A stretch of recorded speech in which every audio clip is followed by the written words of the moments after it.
അങ്ങനെയാ കേളപ്പിൽ ഇംഗ്ലീഷ് കമ്പനിയിൽ പണി കിട്ടിയില്ലേ? എങ്ങനെയാ പണി കിട്ടിയേ?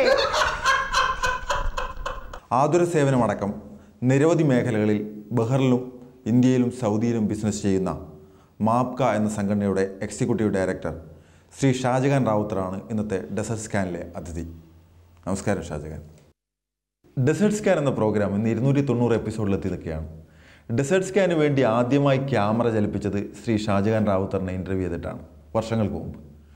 ഇന്ന് അത് നോക്കിക്കാണുമ്പോൾ ഡെസേർട്ട് സ്കാനെ കുറിച്ച് ഷാജഹാൻ റാവുത്തറിൻ്റെ അഭിപ്രായം എന്താണ്? ഡെസേർട്ട് സ്കാൻ 290 എപ്പിസോഡ് കഴിഞ്ഞു എന്ന് പറയുമ്പം തന്നെ അതിനുള്ള ജനസമ്മതിയെക്കുറിച്ച് പിന്നെ രണ്ടാമതൊരു കാര്യം ഞാൻ പറയേണ്ട കാര്യമില്ലല്ലോ. അത് ജനങ്ങൾ അക്സെപ്റ്റ് ചെയ്ത് കഴിഞ്ഞ ഒരു കാര്യമാണ്. ബഹ്റിൻ്റെ ഒരു കണ്ണാടിയായി തന്നെ ഡെസേർട്ട് സ്കാൻ മാറിക്കഴിഞ്ഞു.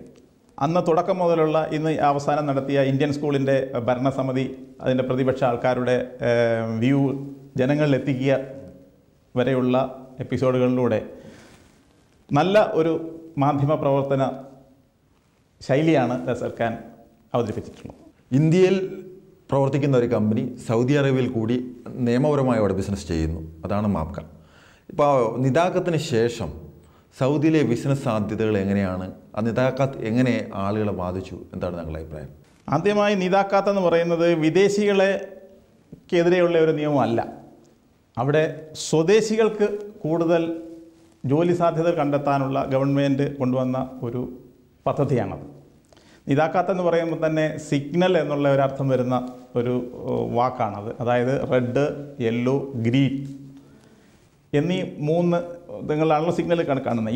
ഇതിൻ്റെ ഈ അർത്ഥത്തോടുകൂടി വരുന്ന ഒരു പദ്ധതിയാണത്. അത് സ്വദേശികൾക്ക് ജോലി കൊടുക്കാനകത്ത് ഗവൺമെൻറ് കൊണ്ടുവരുന്ന പദ്ധതിയെ നമുക്ക് എതിർക്കാനൊന്നും പറ്റില്ല.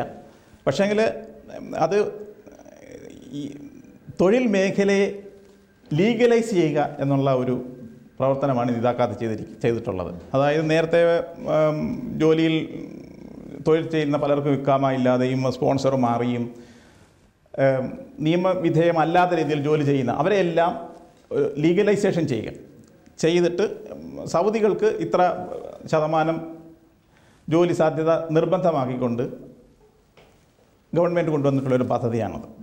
അത് ഒരു തരത്തിൽ അത് ഇപ്പോൾ നല്ലതായിട്ടുണ്ടെന്നാണ് എൻ്റെ അഭിപ്രായം. കാരണം കുറച്ച് ആൾക്കാർ പോയിട്ട് തിരിച്ചു വരികയും മറ്റും ചെയ്തിട്ടുണ്ട്. കൂടുതൽ പുരോഗമനമായ കാര്യത്തിന് വേണ്ടി നന്നായിട്ടുണ്ട് എന്നാണ് എൻ്റെ അഭിപ്രായമുള്ളത്. നിരവധി പേർ നോക്കിക്കാണുന്ന ഒരു രാജ്യമാണ് സൗദി അറേബ്യ. പുതിയ ബിസിനസ് സാധ്യതകൾ എത്തരത്തിലാണ് അവിടെയുള്ളത്? അത് നമ്മളെ ആളുകൾക്ക് എങ്ങനെ ഉപയോഗിക്കാൻ പറ്റുമെന്നാണ് ശ്രീ ഷാജഹാൻ റാവുത്തറിൻ്റെ അഭിപ്രായം? സൗദി അറേബ്യ ഇപ്പം വളരെ ഫാസ്റ്റായി ഡെവലപ്പ് വരുന്ന ഒരു രാജ്യങ്ങളിലൊന്നാണ്.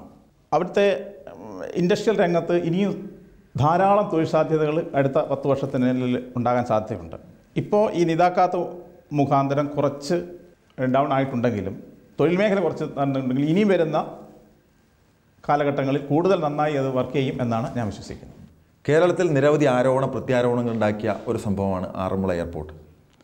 ഒരു ആറന്മുളക്കാരൻ എന്ന രീതിയിൽ താങ്കൾ അതിനെ എങ്ങനെയാണ് നോക്കിക്കാണുന്നത്? അതായത് ആറന്മുളക്കാരൻ എന്നുള്ള നിലയിലും എനിക്കതിനെക്കുറിച്ച് കുറച്ച് ആധികാരികമായി അറിയാവുന്ന ഒരു സബ്ജക്റ്റ് എന്നുള്ള നിലയിലും കേരളത്തെ സംബന്ധിച്ചിടത്തോളം കേരളത്തിലെ മറ്റ് ജില്ലക്കാർക്കൊന്നും സ്വപ്നം പോലും കാണാൻ വയ്യാത്ത ഒരു പ്രോജക്റ്റാണ് പത്തനംതിട്ട ജില്ലയ്ക്ക് വരാൻ പോകുന്നു എന്ന് പറഞ്ഞ എയർപോർട്ട്. അത് വരണം എന്ന് തന്നെയാണ് എൻ്റെ അഭിപ്രായം. അതിന് കാരണം എന്ന് പറയുന്നത് നമ്മൾ നോക്കിയാൽ ഇന്ത്യൻ പോപ്പുലേഷൻ്റെ 3% കേരളത്തിൻ്റെ പോപ്പുലേഷൻ. GCC രാഷ്ട്രങ്ങളിലുള്ള ടോട്ടൽ ഇന്ത്യൻ പോപ്പുലേഷൻ്റെ 60% മലയാളികളാണ്.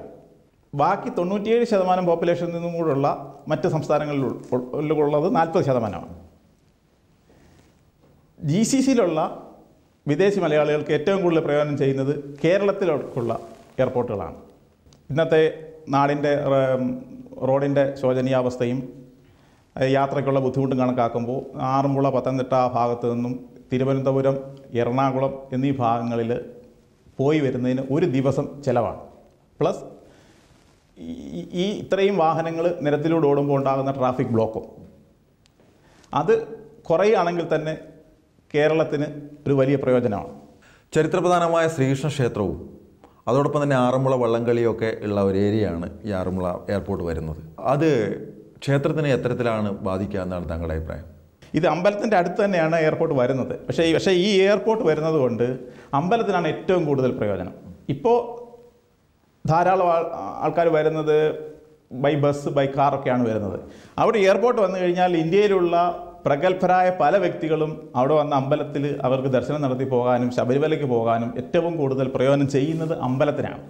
കേരള രാഷ്ട്രീയത്തിലെ ഏറ്റവും ചലനാത്മകമായ ഒരു ചർച്ചയാണ് അടുത്ത കാലത്ത് മദ്യനിരോധനവുമായി ബന്ധപ്പെട്ടുണ്ടായിട്ടുള്ളത്.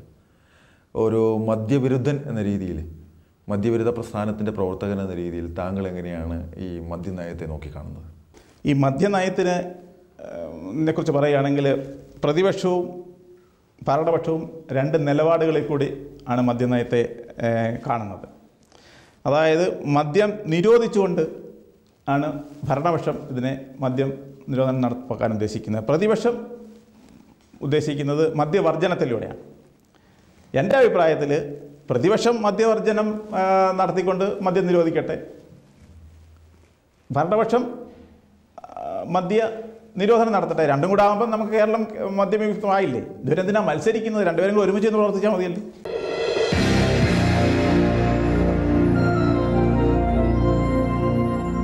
UAE exchange desert scan brought you by ക്ഷേത്ര ഇന്നിവിടെ പൂർണ്ണമാകുന്നു. നിങ്ങളുടെ അഭിപ്രായങ്ങളും നിർദ്ദേശങ്ങളും അറിയിക്കുക.